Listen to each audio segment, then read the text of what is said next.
feel we want a hospital too. But the reality of it is there are very serious technical issues.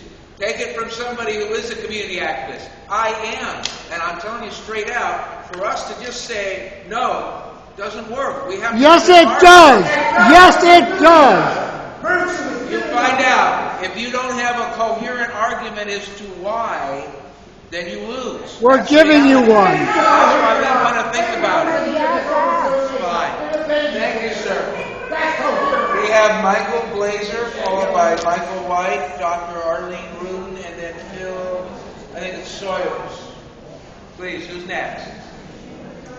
Who'd like to speak next?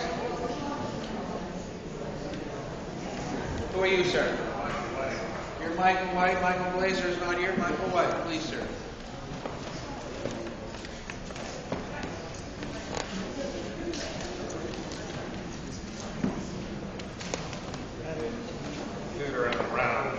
I'd like to do a 360 here, but I also know that the decision makers, the people who are going to need to make a decision for which they're going to be responsible is the community board. Now, who are you? Have you been sorry, Michael White, Noticing New York. What New York? What? Please, go for it. What? Why do we even need to be here to consider this question?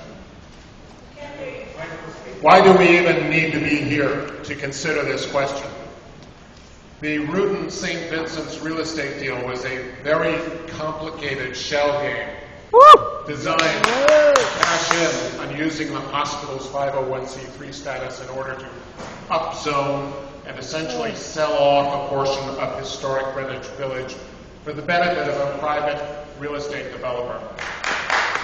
That was a very bad thing, but you certainly wouldn't have wanted, that was a very bad thing, and you certainly wouldn't have wanted other 501c3s to follow suit, notwithstanding that there were some who favored this as a way to subsidize the hospital at the expense of the integrity of the zoning code and the landmark preservation law. The shell game failed when St. Vincent failed.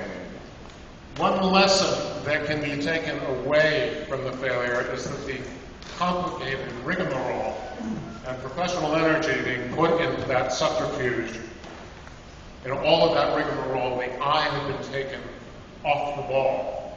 In basic terms, the hospital, for whom all this bending of the rules was being done, was not being properly managed. The moral is to stick to the basics, to keep your eye on doing right what needs to be done. In this case, it's a question of proper and consistent enforcement and administration of the zoning code. You can't get pulled off course by shenanigans. If Greenwich Village needs to be upzoned, then thought needs to be given to doing that in a thoughtful way throughout the community as a whole. You can't hand out a special upzoning as a consolation prize when a developer fails to pull off what was a fairly nefarious deal to begin with.